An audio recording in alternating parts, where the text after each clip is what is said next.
Yo guys, what's happening?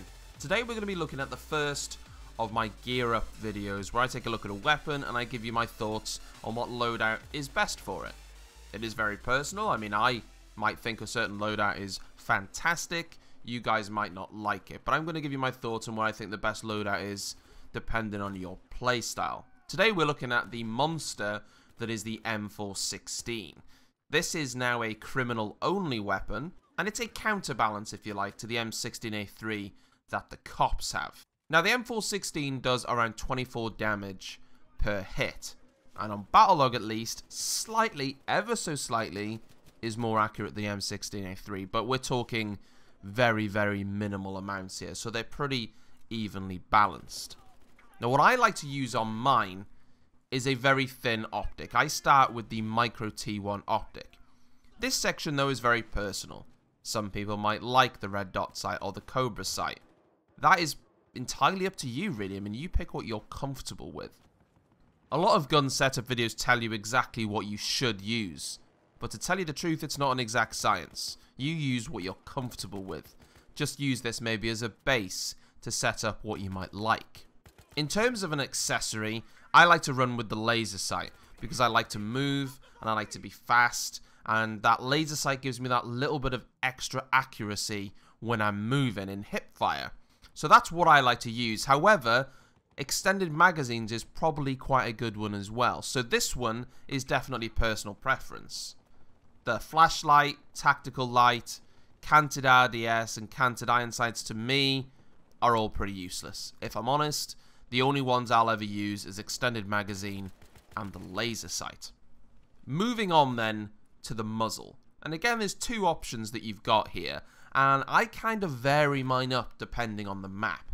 Now, first of all, you've got the muzzle brake. The muzzle brake basically reduces the recoil of your rapid fire, if you like. It just brings the recoil down a little bit. It just makes the weapon more controllable when you go in full auto.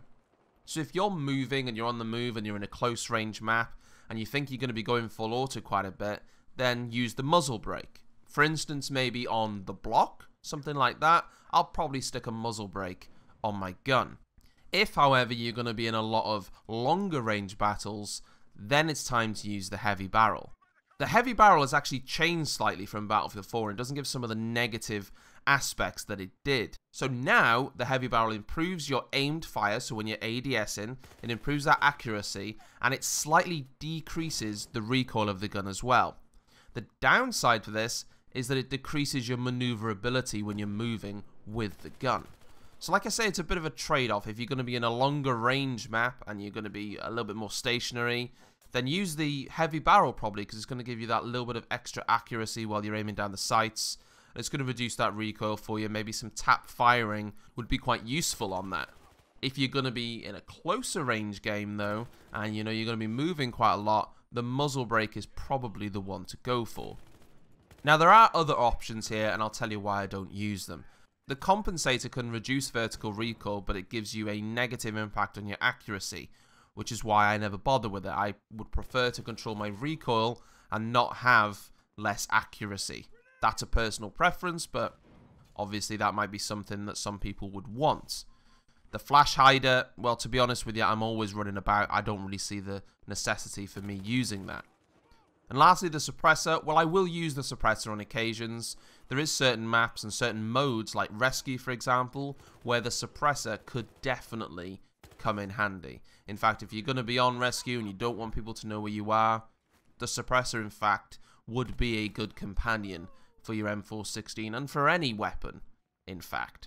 So in terms of the M416, that is the sort of setup I would be looking at. It's very similar for the M16A3 as well. To be honest, they're very similar weapons, and what will work for this will work for the other one as well.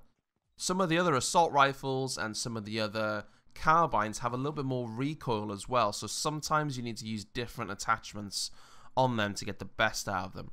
But for the M416 and the M16A3 as well, this is what I like to run with.